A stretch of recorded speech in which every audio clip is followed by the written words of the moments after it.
নেতৃবৃন্দ আছে তারও কাছ থেকে আমি জানি 1 টাকাও নেয় নাই। আমি আসলে যারা এই সাঁকু তৈরি করেছেন তাদেরকে ধন্যবাদ দেই যে আপনারা মাননীয় প্রধানমন্ত্রী অসম্ভবকে সম্ভব করেছে পদ্মা সেতুর মাধ্যমে।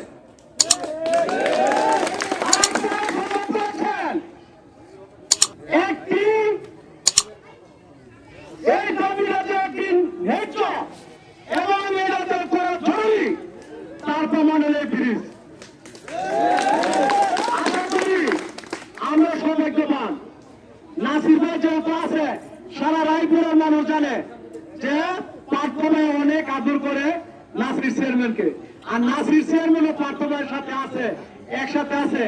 আমি আশা করি এই ব্রিজ উদ্বোধন করেছেন, একটা কথা আছে না যে আসলে এটা তো বাঘ না, কাগজের বাঘ, এটা কাগজের ব্রিজ হইতে পারে।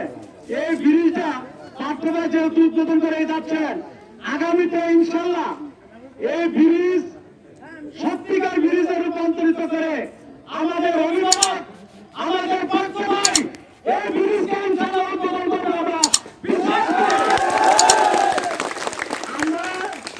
আমরা সকলে যারা এখানে আছি পার্থ ভাই যে ব্রিজ করতে পারবে আমাদের আশা আছে না?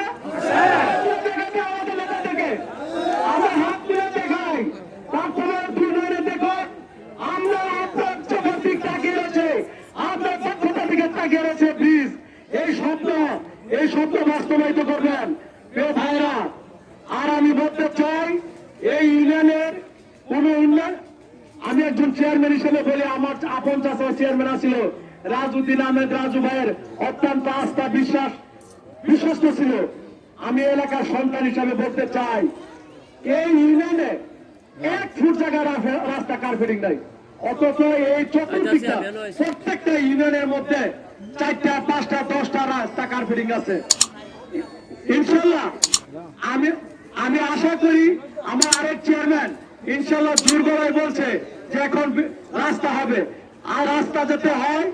আর আমি মনে করছিলাম যে মসজিদ মাদ্রাসায় অনুদান করলে সদকায়ে জারিয়া, চেয়ারম্যান ওর পরে শুনলাম রাস্তাঘাট করলো সদকায়ে জারিয়া।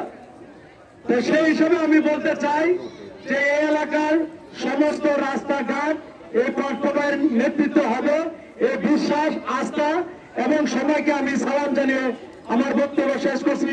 খোদা হাফেজ, বাংলাদেশ জিন্দাবাদ। খোদা হাফেজ, আসসালামু আলাইকুম। এই মুহূর্তে সবচেয়ে দুঃখের বিষয় হচ্ছে যে সর্বশেষে বক্তৃতা দেওয়ার জন্য সবচেয়ে অসুবিধা হচ্ছে আমি 11টার সময় থেকে এখানে বসে আছি, এখন বেলা 1টা বাজে, 2 ঘন্টার উপরে সময় হয়ে গেছে। পিছন থেকে অনেকে উঠে চলে গেছেন।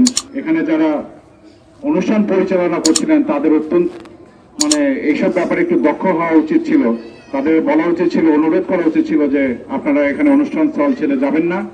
আমরা এরকম অনুষ্ঠান সবসময় করতে পারি না, এটা বছরে 1বার 2বার হয়, এরকম ঘটনা হয় নাই এর আগে যে এরকম কাঠের ব্রিজ করা হয়েছে বটতলা এবং আপনাদের এই চৌরালিয়া আমিরগঞ্জের মধ্যে যে এরকম একটা কাঠের ব্রিজ অভূতপূর্ব এরকম একটা ঘটনা, এটা বছরে সারা বছরেও এরকম হয় না।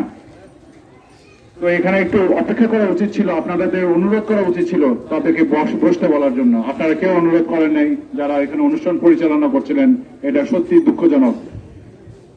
তারপরে আপনারা এখানে যারা উপস্থিত আছেন এখন পর্যন্ত তাদেরকে ধন্যবাদ জানাই, তাদের প্রতি আমি কৃতজ্ঞ যে আপনারা ধৈর্য ধরে এতক্ষণ ধরে বসেছিলেন। আমি আসলে নাসির ভাইয়ের অনুরোধে এখানে অনেক আগে থেকে প্রোগ্রাম দিয়েছি। আমার বাবা বলেছিল যে আমার ছেলে যাবে এখানে উদ্বোধন করতে, ওনার আশীর্বাদ আছে আপনাদের ইউনিয়নের প্রতি, চৌরালিয়ার প্রতি তো আছেই, এবং এবং নুরুজ্জামান ভাই যতদিন চেয়ারম্যান ছিল, যতদিন আমি চৌরালী ইউনিয়নে গিয়েছি, ওনার মুখে খালি রাস্তা ব্রিজ ছাড়া আর কোনো কথা নাই।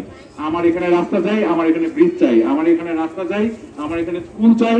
উনি হইতেছেন উন্নয়নের যে প্রতীক, আমাদের বঙ্গবন্ধু শেখ মুজিবুর রহমানের 1000 বছরের শ্রেষ্ঠ বাঙালি। আজকে ওনার প্রত্যাবর্তন দিবস, এবং ওনার প্রত্যাবর্তন দিবসে ইনশাল্লাহ আমরা আজকে যে উন্নয়নের জোয়ার সারা বাংলাদেশে লেগেছে, পদ্মা সেতুর কাজ কিন্তু অলমোস্ট শেষ। আগামী বছর হবে না এটা উদ্বোধন, পদ্মা সেতুর উদ্বোধন হবে ইনশাল্লাহ আগামী বছর। আপনারা নিজেরা সাক্ষী, আমাদের প্রধানমন্ত্রী শেখ হাসিনার নেতৃত্বে বাংলাদেশের এমন কোন স্থান নাই যেখানে কিন্তু ব্রিজ হয় নাই। যেখানে আমরা স্বপ্ন দেখতাম একসময় আমাদের যে ব্রিজের গুলা, সেই স্বপ্নগুলোও কিন্তু আমাদের সকল স্বপ্ন পূরণ হয়েছে। ইনশাল্লাহ আপনাদের এই স্বপ্ন পূর্ণ হবে, আমি আপনাদের বলতে বলছি। আমাদের পদ্মা সেতুর স্বপ্ন যেরকম পূর্ণ হয়েছে, এবং আমার বাবার স্বপ্ন, বিভিন্ন ইউনিয়নে কিন্তু আপনারা ঘুরে ঘুরে দেখেছেন যেরকম রাস্তাঘাট আর ব্রিজ হয়েছে, এরকম কিন্তু ব্রিজ আর রাস্তাঘাট কোন ইউনিয়নে মানে কোন উপজেলা হয় নাই।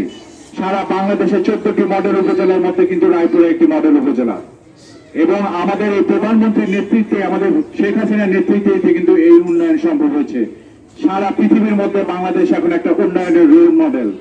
আমরা যেরকম একটা সমৃদ্ধশালী উন্নয়নশীল দেশে পরিণত হয়েছি, তা শুধুমাত্র একমাত্র আমাদের প্রধানমন্ত্রীর নেতৃত্বেই সম্ভব হয়েছে। যে বঙ্গবন্ধু আমাদের দেশকে স্বাধীন করে দিয়ে গেছেন, সেই সোনার বাংলাদেশ গড়ার লক্ষ্য নিয়ে আমরা সকলে কিন্তু ঐক্যবদ্ধভাবে কাজ করে যাচ্ছি, দিন রাত কাজ করে যাচ্ছি। আপনাদের প্রাণপ্রিয় রাজুদ্দিন আহমেদ রাজু দীর্ঘ 50 বছর যাবৎ আপনাদের রায়পুরার উন্নয়নের জন্য এমন কোনো কাজ নাই যেটা করে নাই, সেটা রাস্তাঘাট হোক, স্কুল হোক। এখানে আরেকজন এখানে আমাদেরকে বললেন একটা স্কুলের ব্যাপারে, ইনশাল্লাহ সবই হবে। এবং হাসান ভাইও বলেছেন ব্রিজের ব্যাপারে। নুরুজ্জামান ভাই তো বলতেই আছে, গত 5 বছর যাবত আমি ওনার কথা মুখে শুনতেছি। আয়ুব ভাই এখানে আছেন, আমাদের চরলা ইউনিয়নের সভাপতি, ওনার মুখেও আমি শুনছি। এবং একটু আগে উনি আমাকে দরখাস্ত দিয়েছেন একটা রাস্তার জন্য।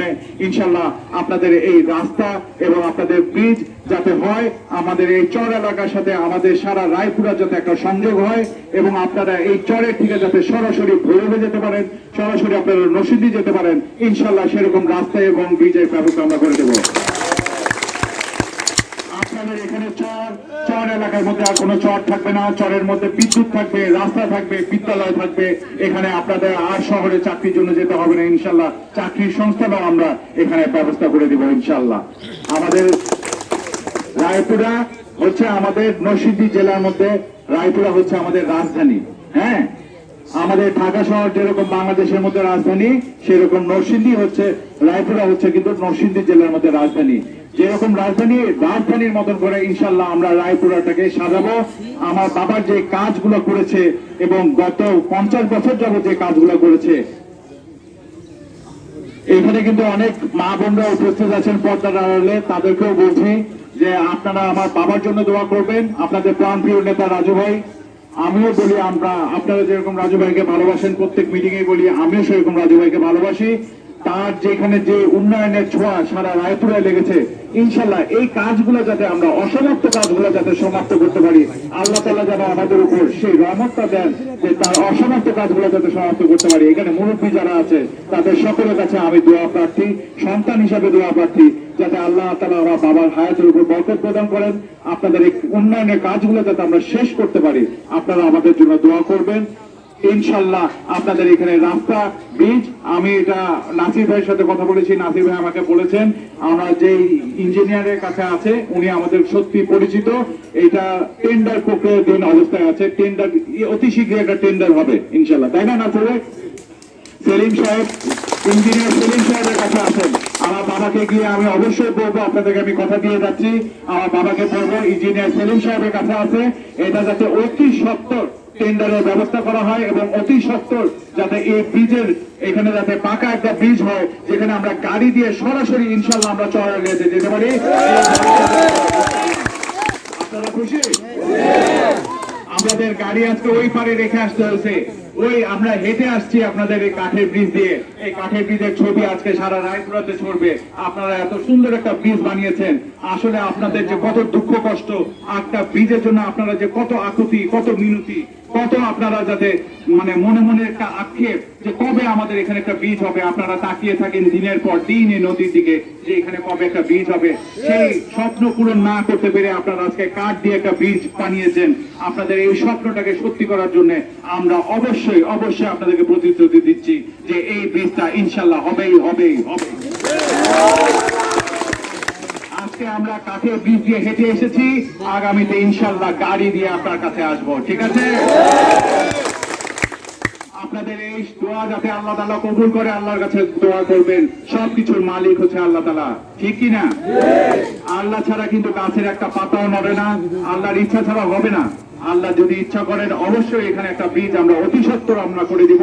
প্রধানমন্ত্রী যেরকম বলেছেন, সারা পৃথিবী যখন মুখ ফিরিয়ে নিয়েছিল, বিশ্ব ব্যাংক যখন মুখ ফিরিয়ে নিয়েছিল, তারা যেন পদ্মা সেতুর জন্য টাকা দেয়নি। অনেকে ষড়যন্ত্র করেছিল পদ্মা সেতু যাতে আওয়ামী লীগের নেতৃত্বে না হতে পারে, প্রধানমন্ত্রীর নেতৃত্বে যাতে পদ্মা সেতু না হতে পারে, তার জন্য কিন্তু অনেকে ষড়যন্ত্র করেছিল। কিন্তু ষড়যন্ত্র কখনো সফল হয় না, কোনোদিনও সফল হয় নাই।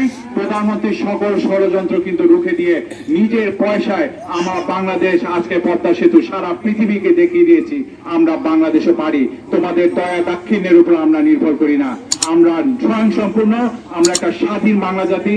আমরা কিন্তু স্বাধীন বাংলাদেশের সোনার বাংলাদেশ গড়ার লক্ষ্য নিয়ে কাজ করছি। আমাদের কোনো ষড়যন্ত্র, কোনো বাধা আমাদেরকে আটকাতে পারবে না। ইনশাল্লাহ কোনো বাধা আপনাদের এই ব্রিজকে আটকাতে পারবে না।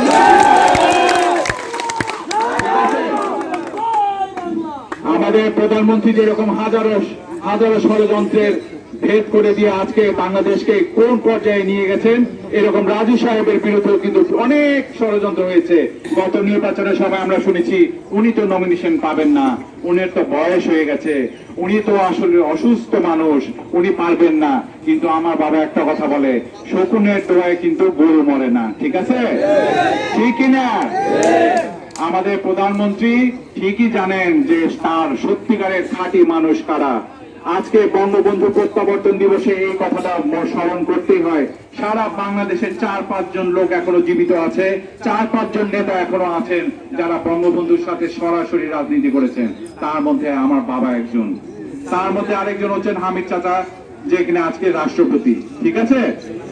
তোফায়েল চাচা আছেন, হ্যাঁ, মতিয়া চাচি আছেন।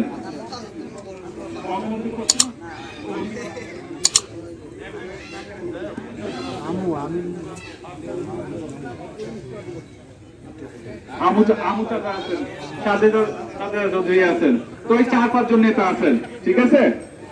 সরাসরি বঙ্গবন্ধুর সাথে কিন্তু তারা রাজনীতি করছেন। আজকে আপনাদের দোয়ায় আমার বাবা ইনশাল্লাহ এখনো জীবিত আছেন।